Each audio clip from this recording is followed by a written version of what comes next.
Assalamualaikum warahmatullahi wabarakatuh.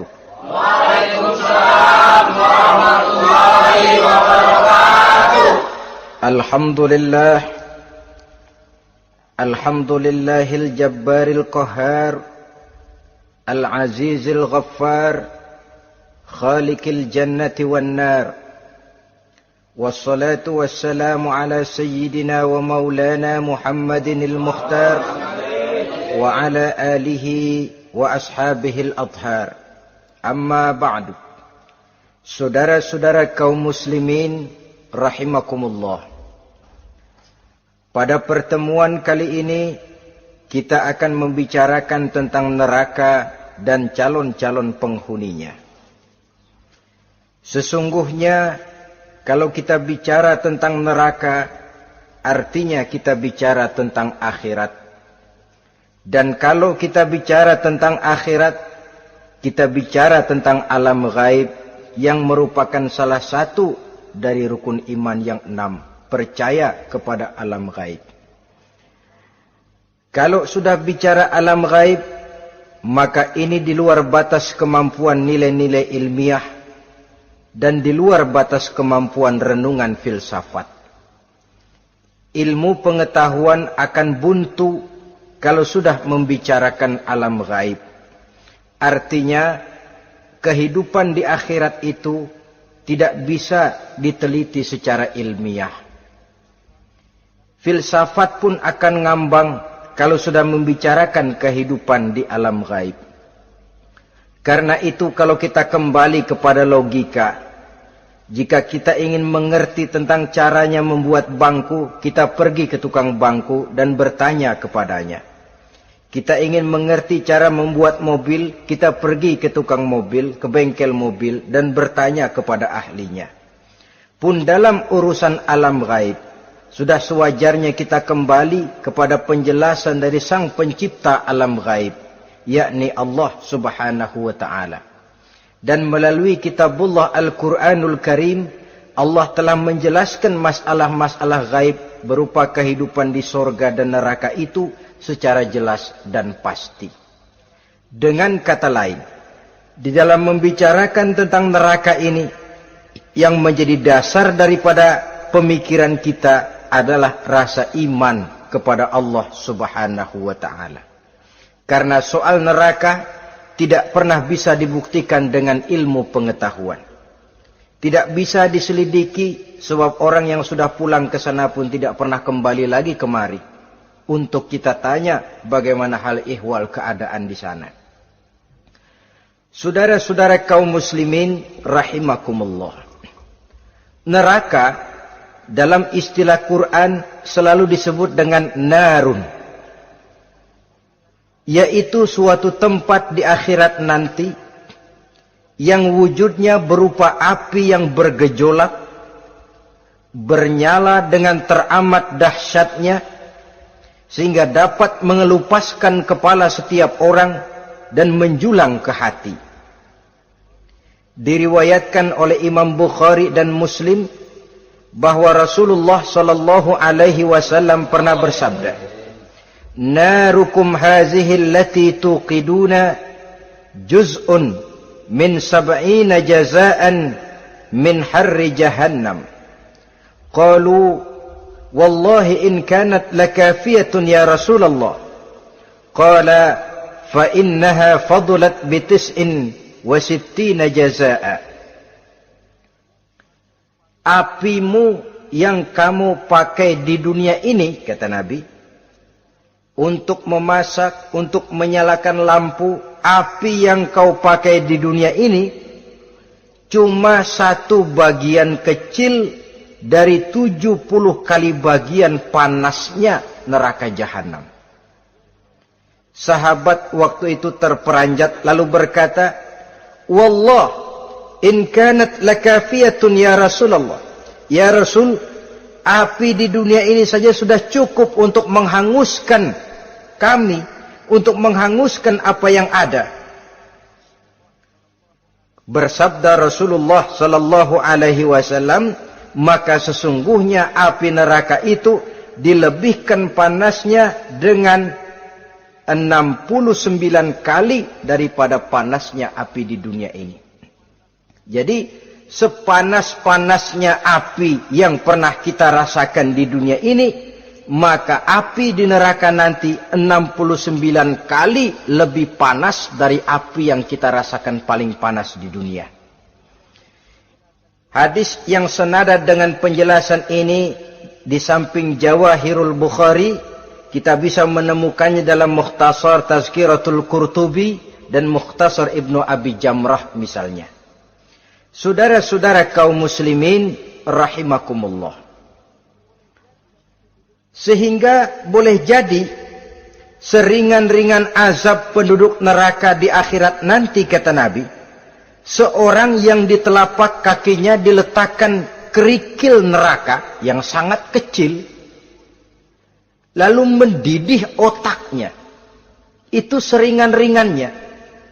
Di tapak kakinya diletakkan kerikil neraka yang oleh karena panasnya lalu mendidih otaknya. Itu yang paling ringan. Gak apa-apa. Cuma segitu aja. Di telapak kakinya ditaruh kerikil, otaknya lalu jadi mendidih karena menahan panas. Pantas kalau satu hari Luqmanul Hakim pernah memberikan nasihat kepada anaknya, kata beliau, "Anakku, kerjakanlah dosa seberapa kekuatanmu menanggung azab Allah. Dan laksanakan ibadah seberapa hajat dan keperluanmu kepada Allah. Berapa banyak hajatmu kepada Allah, begitulah kamu harus beribadah. Kalau kamu merasa tidak berhajat dan tidak perlu apa-apa kepada Allah, ya tidak usah ibadah." Logikanya kan begitu. Saudara-saudara, dalam hidup ini ada enggak yang enggak perlu kepada Allah? Ada enggak? Seluruh kita memerlukan Allah. Karena itu Luqman betul dengan bahasa diplomatis, "Anakku, kerjakan ibadah seberapa hajatmu kepada Allah. Makin banyak hajatmu kepada Allah, makin banyak hendaknya kamu melaksanakan ibadah. Tapi kalau kamu sudah merasa bisa hidup tanpa Allah, persilahkan kamu tidak usah ibadah." Sebaliknya, kerjakan dosa seberapa kekuatanmu menanggung azab siksaan Allah. Kalau merasa sudah belajar ilmu kebal, kira-kira di neraka nanti enggak apa-apa, persilahkan kerjakan dosa sebanyak-banyaknya. Tapi kalau masih berpikir, gua mah jangan dibakar di neraka, nginjak puntung rokok, gua lompat. Kalau masih berpikir ke situ, ya hati-hati, saudara-saudara. Nah, sebagaimana surga, neraka pun ada pintu-pintunya. Dan yang melalui pintu-pintu itu sesuai dengan dosa yang dia kerjakan pada waktu kehidupannya di dunia ini.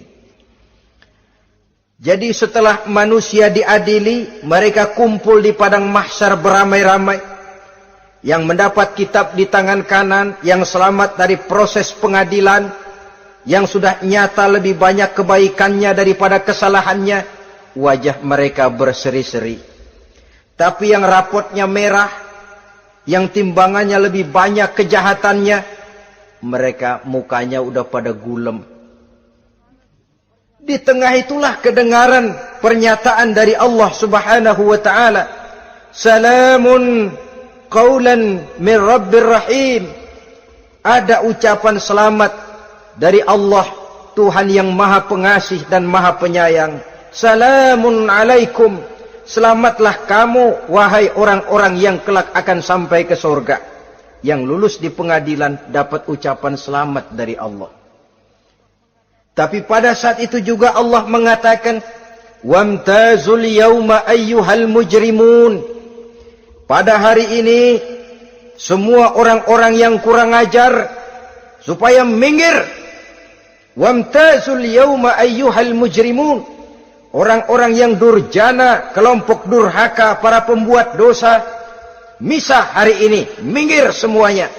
Kamu akan digiring ke dalam neraka. Saudara-saudara kaum muslimin rahimakumullah. Baik mereka yang akan menuju surga, baik mereka yang akan masuk ke dalam neraka, sama melintasi satu jembatan yang melintang di atas neraka. Dalam surah Maryam ayat 71 dan 72, walaupun jembatan itu tidak digambarkan secara jelas, tapi kita temukan penjelasan Allah sebagai berikut. Wa inna minkum illa wariduha kana ala rabbika hatman maqdiya thumma nunajjil ladzina taqaw wa nazaru zalimina fiha jasiya. Saudara-saudara, dan tidak ada setiap orang pun kecuali mereka akan melalui api neraka itu. Adapun orang-orang yang bertakwa, mereka diselamatkan oleh Allah, sedangkan orang-orang yang zalim, mereka terlempar ke dalam jurang neraka. Nah, itu yang dinamakan dengan sirat. Ada memang riwayat menjelaskan bahwa sirat itu kecilnya seperti rambut dibelah 7, tajamnya lebih tajam dari mata pedang. Tapi dalam banyak hal, orang lewat di atas sirat itu bergantung kepada amalannya waktu dia hidup di dunia ini. Maka jangan heran ada orang yang lewat di atas sirat itu seperti kilat. Lep, sudah sampai di surga. Ada yang lewat di atas sirat itu seperti orang terbang. Ada yang lewat di atas sirat itu seperti orang lari. Ada yang seperti jalannya onta. Ada yang merangkak. Ada yang gelantungan. Ada yang sudah hampir sampai ke tepian sana untuk masuk ke dalam surga, terpeleset nyemplung juga ke dalam neraka. Sesuai dengan amalan pada waktu mereka hidup di kehidupan dunia yang sekarang ini. Saudara-saudara kaum muslimin rahimakumullah. Apabila orang terperosok lalu masuk ke dalam neraka, bagaimanakah ihwal keadaan di neraka? Panasnya sudah kita jelaskan tadi. 70 kali lipat dari sepanas-panasnya api di dunia ini. Lalu orang-orang yang masuk ke dalam neraka, mereka juga mendapat pakaian, makanan, minuman, perhiasan. Tapi makanannya, minumannya, perhiasannya lain dengan orang-orang yang sampai di surga. Mereka juga diberikan buah-buahan, sebab di neraka juga ada pohon. Namanya pohon zakum. Buahnya duri dari api. Dan itu yang akan jadi lalap makanannya orang-orang neraka. Di dalam surah As-Saffat ayat 64-65 Allah subhanahu wa ta'ala menjelaskan, innaha syajaratun takhruju fi aslil jahim tal'uha ka'annahu ru'usus syayatin. Sesungguhnya pohon zakum itu adalah satu pohon yang akarnya keluar dari dasar neraka, yang buahnya seperti kepala setan. Ini sudah untuk bahasa yang sangat menyeramkan ini. Pohon itu tumbuh dari dasar